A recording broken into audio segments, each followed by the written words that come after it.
Salut tout le monde, hi everyone. If you say nous every time you mean to say we, I'm sorry, you don't sound French enough. You just sound like a textbook. So, if you've been studying French for a while, I'm sure you know all about those subjects. Je, tu, il, elle, nous, vous, il, elle. But here's the thing, there's another one. This one is on. This funny little nasal sound might seem strange to you, but it's actually one of the most powerful words in the French spoken language, and we use it constantly. We use it at home, at work, on television, in books, in songs, absolutely everywhere, and we all use it, from the high school dropout all the way to a French president. So let me tell you all about this word. First of all, how to conjugate it. The good news, it's super easy. It conjugates exactly like il or elle singular. Let's take a look at some examples. On fait, il fait. Elle a, on a. Il est, on est. So you see, it's literally the same conjugation. But here's the thing, what does it actually mean? And this is where people often get confused. So let me explain to you the three main meanings of the word on. So the first meaning of the word on is someone. And we would use it in this case either because we don't know who the person is or because we don't want to name them. Like in this sentence right here. On a volé mon portable. On a volé mon portable. Someone stole my phone. So, you see, in this case, sadly, we don't know who stole our phone, so instead, we'll be nice and we'll simply call them on. Until we can catch them and make them sorry. I'm not a violent person. I just like my phone. Anyway, let me give you a second example. On me recommande ce livre. On me recommande ce livre.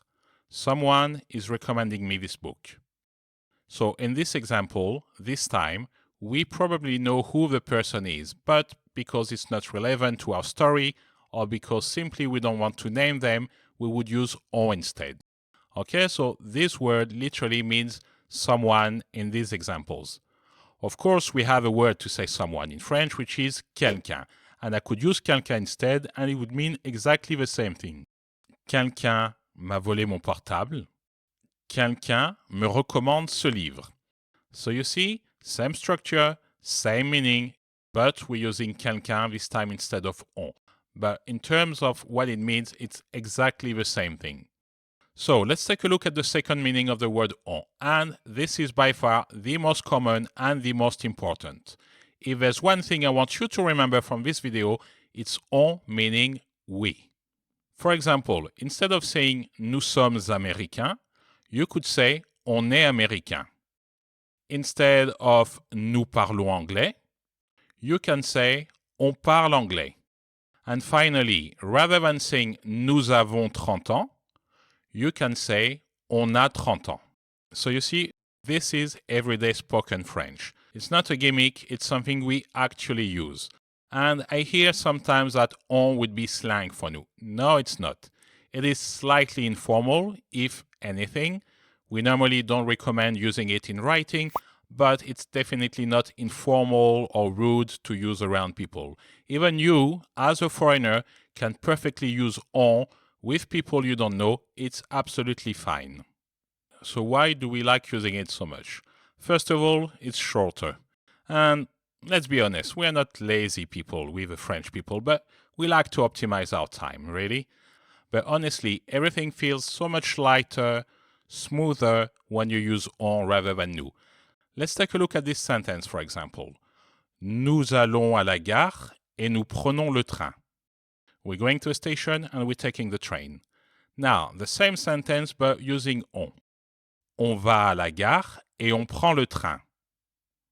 So what do you think? Which one feels lighter to you? Nous allons à la gare et nous prenons le train. On va à la gare et on prend le train. Let me know in the comments what you think. But for me, there's no contest. On wins anytime. So let's continue with the third meaning of the word on. This one is the people in general or one. Like in this sentence. On parle français au Québec. On parle français au Québec. people speak French in Quebec? Yeah, they do, with a very unique accent. If you don't know about the Quebec accent, go and check it out. It's particular, but fair play to the Quebec people. They probably do way more than we French people do when it comes to protect and defend their language against the invader, the English language. So, much respect to the Quebec people. Now, jokes apart, what am I saying here? On parle français au Québec. I'm not talking about myself and someone else. I'm talking about the people in general who live in Quebec speak French. Okay? So it's a general we. Another example. On peut apprendre le français en ligne. On peut apprendre le français en ligne. One can learn French online. Okay, so again, I'm making a general statement. Anyone could learn French online. A little tip to help you remember. See how the words on and the English word one look alike, okay? And they mean pretty much the same thing in this context anyway. So it's kind of easy to remember. All right, so here you have it, guys, the three main meanings of the word on. Now, I challenge you to start using it, okay? It's extremely important. I really want to insist that's something we use constantly. In the comment section, try to write a sentence using on, and I will happily answer your message. Yes, all of your messages, because I'm such a tiny, ridiculous YouTuber that I can probably answer all of your messages. But hey, tomorrow will be better, who knows? Until then, merci beaucoup, thank you for watching, à bientôt, au revoir, bye bye.